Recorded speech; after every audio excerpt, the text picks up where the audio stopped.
2031 நாமே தமிழ்நாட்டில் உறுதியாக ஆட்சி அமைக்கப் போகின்றோம். 2026 தமிழ்நாட்டில் எந்த ஒரு அரசியல் கட்சியும் நம்முடைய ஆதரவில்லாமல் ஆட்சி அமைத்துவிட முடியாது என்று பல அரசியல் கட்சிகளும் அரசியல் தலைவர்களும் சூளுரைத்துக் கொண்டிருக்கின்றார்கள்.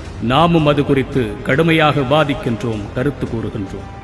இன்னும் 10 ஆண்டுகளுக்கு பிறகு 20 ஆண்டுகளுக்கு பிறகு மாநிலத்தில் யார் இருப்பார்கள், மத்தியில் யார் ஆட்சியில் இருப்பார்கள் என்பதெல்லாம் ஒருபுறம் இருக்கட்டும்.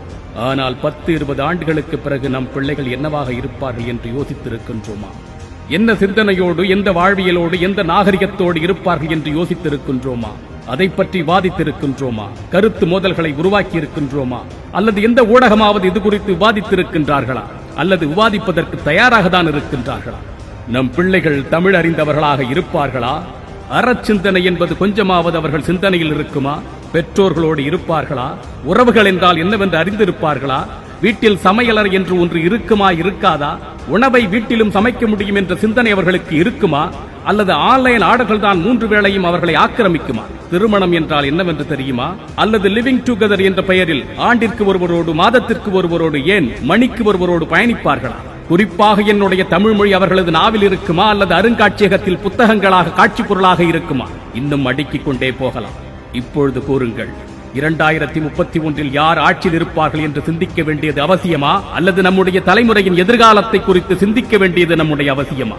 என் மக்களின் சிந்தனையில் எது புகுத்தப்பட்டு, எப்படி திசை திருப்பப்பட்டு, எப்படி அவன் வாழ்வியல் சீரழிக்கப்பட்டிருக்கும் என்பதற்கு முதலில் விடை தேடலாம் வாருங்கள்.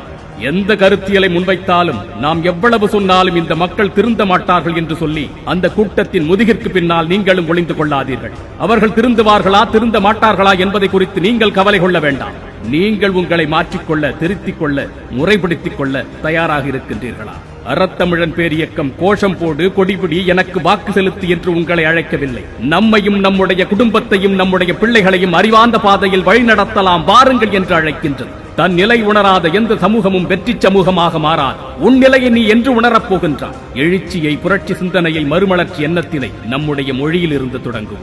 தமிழை நம் பிள்ளைகளுக்கு கற்றுக் கொடுங்கள். தமிழின் வரலாற்றை, வாழ்வியலை சொல்லிக் கொடுங்கள். இது வெறும் மொழியல்ல, இது நம்முடைய வாழ்வியல் என்பதை அவர்கள் உணர வேண்டும். வெறும் மதிப்பெண் பெறுவதற்கான, வருமானத்தை ஈட்டுவதற்கான, வேலைக்கான மொழி என்று நம் மொழியை நினைத்து விடாதீர்கள்.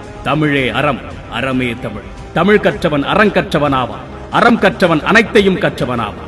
பிற மொழி கலக்காமல் நம் பிள்ளைகளை பேச பழக்குங்கள். நீங்கள் முதலில் அப்படி பேச தொடங்குங்கள். தமிழ் பேசுவதில் உள்ள தயக்கங்களை உடைத்தெறியுங்கள். நம் மொழி பேசுவதில் இருக்கின்ற சின்ன சின்ன தயக்கங்களை விட்டொழியுங்கள். பெருமிதத்தோடும் ஞான செருக்கோடும் நம் மொழியை பேசுங்கள். நம் மொழியை முறையாக கற்பதிலிருந்து நமது மாற்றத்தை தொடங்குங்கள். படிப்படியாக அனைத்திலும் மாற்றம் வரும். அந்த படிநிலைகள் ஒரு நாள் நம் பேரினத்தை உயர்த்தி நிறுத்தும். அதைக் கண்டு இந்த உலகம் ஒரு நாள் வியக்கும். வாருங்கள், அந்த பொன்னாளை, நன்னாளை உருவாக்குவோம். அறத்தமிழன் சமூகமாக ஒன்றிணையும். தமிழனாய் பிறந்தேன் என்ற பெருமையுடன் விஜய் சீதாராம்.